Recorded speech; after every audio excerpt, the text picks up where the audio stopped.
le fait d'être devant quelqu'un, ça encourage l'autre à pouvoir mieux travailler et il le perçoit mieux. Vous pouvez être dans la rivalité sans être des ennemis. Les leaders, je peux dire comme ça, les leaders ne sont pas dans cette rivalité négative qui consiste à détester l'autre, mais plutôt les leaders sont des personnes qui sont motivées par la réussite et ils veulent savoir le secret des autres, sans pour autant être conduits dans la détestation de l'autre. Je crois que c'est cette rivalité positive qui caractérise les leaders et qui les amène à prendre le dessus à chaque fois. Parfois, nous voyons en classe lorsqu'il y a concurrence entre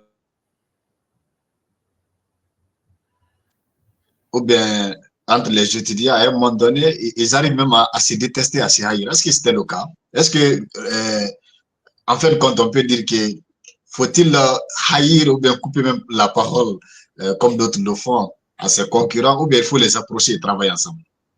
Quel était votre cas? Bon, je crois que déjà, si je peux donner mon avis là-dessus, je crois que c'est un élément important. Euh, Moi, je crois que c'est normal. Le sentiment qu'on a quand on se fait dépasser par l'autre, c'est un peu difficile à décrire. On peut parler de haine, on peut parler de détestation, on peut parler de jalousie. Si vous voulez, il y a beaucoup de mots qu'on peut dire. Mais moi, je pense que quel que soit le mot qu'on choisit pour parler de ces sentiments, je crois, ça vient du fait que le sentiment d'être le premier, comme je l'ai dit à l'entame tout à l'heure, le sentiment d'être le premier est un sentiment qui est partagé par tout le monde. Tout le monde veut être celui qui est devant. Et du coup, quand il y a quelqu'un qui est plus fort que nous, ou plutôt quelqu'un qui nous dépasse, il est normal et naturel de sentir quelque chose de désagréable. Mais là, tout dépend de la réaction qu'on a après ce constat. Je crois que cela dépend de l'éducation, cela dépend des sociétés. Sur le plan culturel, je crois que les anglophones ont tendance à comprendre ça mieux, puisque la concurrence est mieux vue dans la société anglophone que dans les francophones de façon générale. Sur le plan culturel, dans les sociétés anglophones, le fait d'être devant quelqu'un, ça encourage l'autre à pouvoir mieux travailler et il le perçoit mieux. Vous pouvez être dans la rivalité sans être des ennemis. Alors que sur le plan culturel, dans les sociétés francophones en général, parfois ça peut être mal vu. Pour revenir à mon cas, je crois au début, je ne sais pas quel est le sentiment que j'éprouvais pour la fille, puisque autant ça me mettait mal à l'aise qu'elle soit devant moi, surtout une fille, je me disais à l'époque, mais autant quand elle intervenait, moi-même j'étais convaincu, moi-même j'étais content, puisque sincèrement, le beau, c'est ce qui plaît universellement sans concept, comme le disait Emmanuel Kant. Et quand la fille intervenait, tout le monde était à l'aise. Et vous voyez, c'est cette rivale-là que vous-même, vous êtes vraiment conscient que, c'est-à-dire cette rivale qui vous plaît à vous-même. C'était ça un peu cette fille à l'époque. Mais je crois, avec le temps, j'ai compris que personnellement, ce n'était pas de la haine que j'éprouvais. Seulement, j'étais un peu mal à l'aise à l'idée que, à cause d'elle, je ne pouvais pas être premier. Mais je crois que son attitude, surtout après, m'a surtout démontré quelle est la mentalité des premiers. Vous voyez, quand j'ai réussi à déclasser la fille, finalement, elle a cherché à être amie avec moi et a voulu connaître comment je révisais. Quel est le secret que j'ai? J'ai compris que les premiers, les leaders, je peux dire comme ça, les leaders ne sont pas dans cette rivalité négative qui consiste à détester l'autre, mais plutôt plutôt les leaders sont des personnes qui sont motivées par la réussite et ils veulent savoir le secret des autres, sans pour autant être conduits dans la détestation de l'autre. Je crois que c'est cette rivalité positive qui caractérise les leaders et qui les amène à prendre le dessus à chaque fois.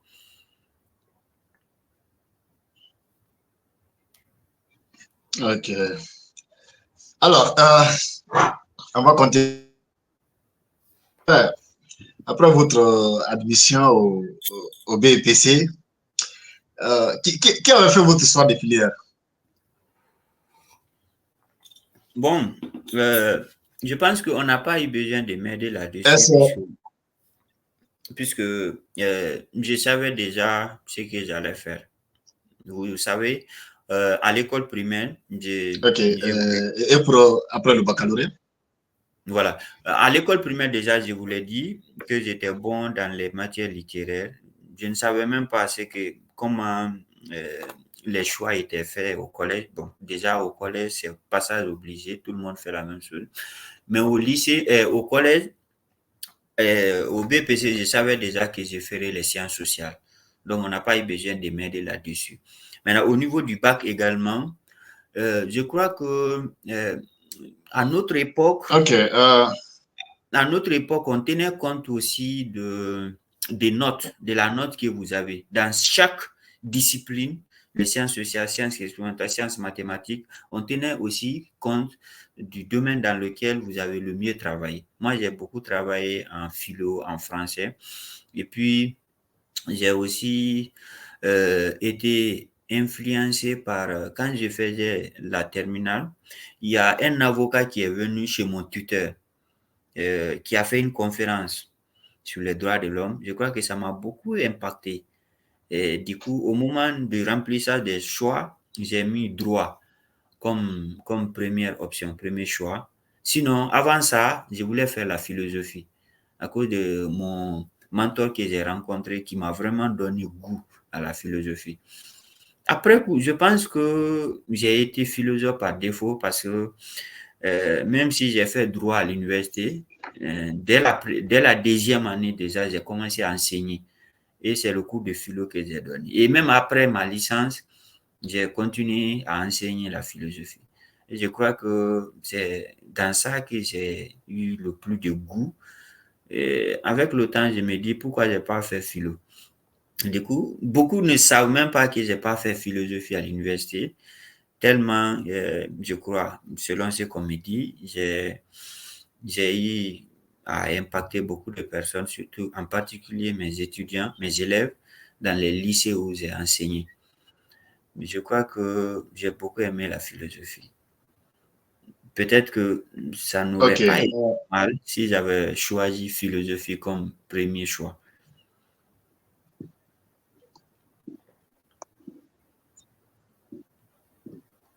Ok. Vous savez, après le baccalauréat, c'était beaucoup, hein, surtout en Guinée, chez nous. Dans le cadre général en Afrique, c'est quelque chose qui est un peu mondial. Hein.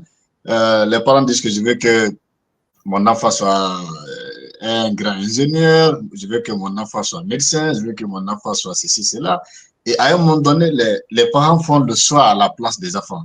Selon vous, et parfois, il arrive que les enfants font des filières à l'université qu'ils n'aiment pas beaucoup. Ils sont là-bas simplement parce que les parents les ont forcé la main, ou bien les oncles, ou un parent en un mot. Selon vous, est-ce normal de faire le choix d'un élève, bon, d'un étudiant à sa place, ou bien quelles sont les conséquences de choisir la filière à la place d'un étudiant? Votre question m'amène à parler de beaucoup de choses à la fois. Bon, je vais essayer autant que possible d'organiser un peu mon propos là-dessus. Euh, Ça m'amène d'abord à vous raconter une anecdote à ce sujet. Moi, mon papa me disait, euh, à chaque fois qu'on parlait, il m'encourageait à étudier, mais il me disait que quand un de ses enfants devient, il y a deux métiers qu'un de ses enfants ne doit pas faire. Et quand il fait ces deux métiers, qu'il considère qu'il n'a pas de bénédiction de lui. Il me disait qu'un de ses enfants ne doit pas devenir policier, un de ses enfants ne doit pas devenir juge ou avocat. Voilà. Et il y a un autre oncle qui me disait qu'il y a deux personnes qui ont gâté le pays. Il dit les juristes et les économistes. C'est pour dire combien de fois il y a des préjugés dans notre société sur l'orientation, sur ce que nous faisons. Et quand je suis rentré à l'université, j'ai appelé mon mentor, je lui ai dit que j'ai choisi droit pour être quelqu'un dans la vie. Il m'a répondu, c'était le mot exact que j'ai utilisé. Il m'a dit que ce qui fait de quelqu'un dans la vie, ce n'est pas l'option qu'on choisit, mais c'est le sérieux avec lequel on étudie ce qu'on a choisi. C'est ce qui fait de nous quelqu'un dans la vie, si vous voulez réussir. Cela m'amène donc à parler de beaucoup de facteurs par rapport à ce sujet. La question de l'orientation est une question importante parce qu'elle conditionne même la réussite universitaire de l'étudiant. Si vous voyez beaucoup d'étudiants décrochent, c'est-à-dire ils étudient jusqu'à un certain niveau, ils arrêtent parce qu'il y a certains éléments qui ont fait qu'ils ne se retrouvent pas en fait dans ce qu'ils font. Et moi, j'ai toujours dit que les études constituent un projet. Et un projet doit être réfléchi. Un projet doit être cohérent. C'est pourquoi ça me ramène donc à la question de coaching, de mentor, de danışmanlık en turc, comme vous le dites, dans les lycées. Les enfants doivent être suivis. Il doit y avoir euh, des, des consultants qui savent dans quel domaine l'enfant est fort. Donc, pour répondre à la question, pour ne pas aller dans tous les sens, je dirais que d'abord, le fait pour les parents de choisir pour les enfants n'est pas en soi une mauvaise chose. Si les parents, puisque les parents savent parfois le marché, les besoins en matière, dans le marché de l'emploi, ce dont le marché a besoin. Certains parents peuvent le savoir mieux que l'enfant. Et si le parent aide l'enfant à choisir en tenant compte non seulement des besoins en matière du marché de l'emploi, mais aussi du niveau de l'enfant et de ce que l'enfant aime faire. Je crois que ce n'est pas mauvais en soi. Mais si on ne tient pas compte de tout ça et on veut forcément que l'enfant fasse quelque chose qu'il n'aime pas, dans certains cas, ça peut marcher, mais dans beaucoup de cas, ça échoue. C'est pourquoi je pense, pour répondre à cette question, que la question de l'orientation doit être une question qui doit être étudiée avec beaucoup plus de prudence et beaucoup plus d'intelligence. Et ça doit être traité au fur et à mesure. On doit suivre l'enfant en fonction du résultat qu'il a dans les différentes matières. On peut savoir dans quelle filière il faut l'orienter. Et le premier critère, c'est ça, c'est le domaine dans lequel l'enfant est fort. Le deuxième critère, c'est aussi ce que l'enfant aime faire. Quel est le métier que l'enfant aime faire dans la vie? Cela passe par des questions et en tenant compte aussi du besoin du marché de l'emploi. Et le dernier élément auquel il faut tenir compte, il faut aussi tenir compte euh, de la qualité intrinsèque, puisque chacun n'est pas bon dans tous les domaines. Certains sont faits pour devenir tel, d'autres sont faits pour devenir médecin. Il y a des qualités naturelles, humaines qu'on a, qui nous prédestinent à certaines professions. Et quand vous voyez que l'enfant a certaines professions, a certaines qualités, qui fait de lui quelqu'un qui peut réussir dans tel domaine, il est bon de le conseiller à aller dans ce sens. Et pour finir, je parlerai par exemple d'un de mes étudiants que j'ai enseigné au lycée. C'était mon élève qui était très très bon en informatique. Il est très bon au moment où on était au lycée. Il pouvait démonter un ordinateur, les logiciels, il maîtrise tout. L'enfant là, moi je disais qu'il ferait l'ingénierie ou il ferait l'informatique. Tellement il est bon dans ce domaine. Il gagnait même des contrats au moment où il était au lycée. Mais lorsque je suis venu en Turquie, à mon retour, j'ai appris qu'il faisait droit. J'étais tellement déçu. Et puis, vers la fin, après, quand il a fini l'université, il m'a contacté, il m'a dit qu'il a fini et tout, même pas de stage, il ne sait pas quoi faire. je dis, qui t'a conseillé à faire droit? Toi, déjà, tu devais faire l'informatique, l'ingénierie. J'ai dit, pourquoi tu n'as pas fait ça? Il dit qu'il a été conseillé de faire droit parce que quand tu fais droit, tu vas avoir du travail facilement. Je crois que c'est là où il faut être attentif aussi au niveau, dans l'orientation des enfants. J'espère que j'ai répondu à la question. Peut-être, je sais que j'ai été un peu dans tous les Ok, sens, mais merci beaucoup pour... Non, ça fait plaisir de vous écouter, vraiment, avec vos anecdotes qui accompagnent vos éléments de réponse. J'ai même pas envie de finir.